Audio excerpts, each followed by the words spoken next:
അസ്സലാമു അലൈക്കും. ഇനി നമ്മൾ ചർച്ച ചെയ്യാൻ പോകുന്നത് സമസ്തയിലെ 3ാം ക്ലാസ് വിദ്യാർത്ഥികളുടെ താരീഖിൻ്റെ മോഡൽ ക്വസ്റ്റ്യൻ പേപ്പറാണ്.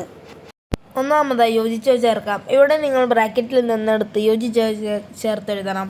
ഒന്നാമതായി, നബി സല്ലല്ലാഹു അലൈഹി വസല്ലം തങ്ങളെ ഏറ്റെടുത്ത ശേഷം ഹലീമ ബീവിക്ക് ഡാഷ് വലിയ നിയമത്തുകൾ ഉണ്ടായി. രണ്ടാമത്തെ ചോദ്യം, ഇസ്മായിൽ അലൈഹിസ്സലാം വിവാഹം കഴിച്ച ഗോത്രം ഡാഷ്. ഇതിൻ്റെ ഉത്തരം ജുർഹൂം. മൂന്നാമത്തെ ചോദ്യം, മക്കയുടെ ഉപനാമം. ഇതിൻ്റെ ഉത്തരം ബക്ക. നാലാമത്തെ ചോദ്യം, നബി സല്ലല്ലാഹു അലൈഹി വസല്ലമയുടെ മാതാവിന് രോഗം ബാധിച്ച സ്ഥലം. ഇതിൻ്റെ ഉത്തരം അബുവാഹ്.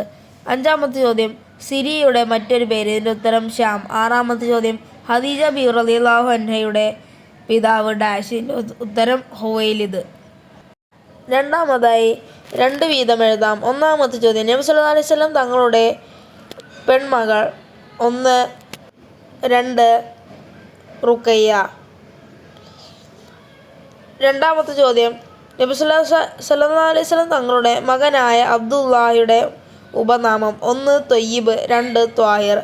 മൂന്നാമത്തെ ചോദ്യം, ചെറുപ്പം മുതലേ നബി സല്ലല്ലാഹു അലൈഹി വസല്ലം തങ്ങൾ വിട്ടു നിന്നിരുന്ന കാര്യങ്ങൾ. 1 അക്രമം, 2 അനീതി. നാലാമത്തെ ചോദ്യം, ഹബശയിലേക്ക് ഹിജ്റ പോയി 2ാം യാത്രയിലെ പ്രധാനികൾ. 1 ഉസ്മാൻ ബിനു അഫ്ഫാൻ, 2 അബ്ദുറഹ്മാൻ ബിനു ഔഫ്. മൂന്നാമതായി വ്യക്തമാക്കാം. ഒന്നാമത്തെ ചോദ്യം, ഹംസ റളിയല്ലാഹു അൻഹു ഇസ്ലാം മതം സ്വീകരിച്ച വർഷം. ഇതിൻ്റെ ഉത്തരം നുബുവത്തിൻ്റെ 2ാം വർഷം.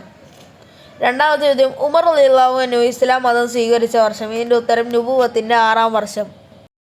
മൂന്നാമത്തെ ചോദ്യം, ഹബശയിലേക്ക് ഹിജ്റ പോകാൻ നബി സല്ലല്ലാഹു അലൈഹി വസല്ലം കൽപ്പിച്ച വർഷം. ഇതിൻ്റെ ഉത്തരം നുബുവത്തിൻ്റെ 5ാം വർഷം.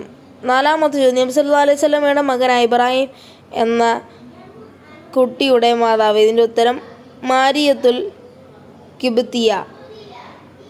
അടുത്തതായി ഉത്തരം എഴുതാം. ഒന്നാമത്തെ ചോദ്യം, ഇഖ്റ എന്ന ആജ്ഞയ്ക്ക് നബി സല്ലല്ലാഹു അലൈഹി വസല്ലം തങ്ങൾ നൽകിയ മറുപടി എന്തായിരുന്നു? ഇതിൻ്റെ ഉത്തരം മാ അന ബിക്കാരിൻ. രണ്ടാമത്തെ ചോദ്യം, നബി സല്ലല്ലാഹു അലൈഹി വസല്ലമയുടെ മകൾ ഫാത്തിമ ബീവി റളിയല്ലാഹു അൻഹ വഫാത്തായത് എപ്പോഴാണ്? ഇതിൻ്റെ ഉത്തരം നബി സല്ലല്ലാഹു അലൈഹി വസല്ലം തങ്ങൾ വഫാത്തായി 6 മാസം കഴിഞ്ഞ്.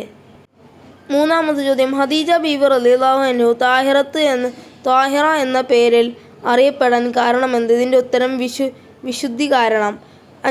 നാലാമത്തെ ചോദ്യം, ഖദീജ ബീവി റളിയല്ലാഹു അൻഹയുടെ സേവകൻ്റെ പേരെന്തായിരുന്നു? ഇതിൻ്റെ ഉത്തരം മൈസറ. അഞ്ചാമതായി പൂർത്തിയാക്കാം. ഒന്നാമത്തെ ചോദ്യം, നബി സല്ലല്ലാഹു അലൈഹി വസല്ലം ജബലുൻ നൂറിലെ ഹിറാ ഗുഹയിൽ ആയിരിക്കെ ജിബ്രീൽ അലൈഹിസ്സലാം ഡാഷ് വഹിയുമായി പ്രത്യക്ഷപ്പെട്ടു. രണ്ടാമത്തെ ചോദ്യം, പൂർവ്വ വേദങ്ങൾ പഠിച്ച് പണ്ഡിതന്മാരായിരുന്നു ഡാഷ് വറഖഹു ബിനു നൗഫൽ. മൂന്നാമത്തെ ചോദ്യം, ഖദീജ ബീവി റളിയല്ലാഹു അൻഹ വഫാത്താകുന്നത് വരെ നബി സല്ലല്ലാഹു അലൈഹി വസല്ലം തങ്ങൾ മറ്റൊരു ഡാഷ് വിവാഹം ചെയ്തിട്ടില്ല.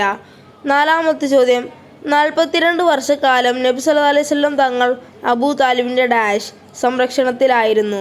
അടുത്തതായി ഇത് പറഞ്ഞത് ആരാണ്? ഒന്നാമത്തെ ചോദ്യം, ഈ ചുവട്ടിലെ വിശ്രമിക്കുന്നത് ഒരു നബിയല്ലാതെ മറ്റാരുമല്ല. ഇതിൻ്റെ ഉത്തരം നസ്തൂറ എന്ന പുരോഹിതൻ. രണ്ടാമത്തെ ചോദ്യം, അള്ളാഹു ഒരിക്കലും താങ്കളെ കൈവിടുകയില്ല. ഇതിൻ്റെ ഉത്തരം ഖദീജ ബീവി റളിയല്ലാഹു അൻഹു ആണ് ഇത് പറഞ്ഞത്. ഇനിയും ഇതുപോലത്തെ വീഡിയോകൾക്കായി എൻ്റെ ചാനൽ നിങ്ങൾ സബ്സ്ക്രൈബ് ചെയ്യൂ. അസ്സലാമു അലൈക്കും.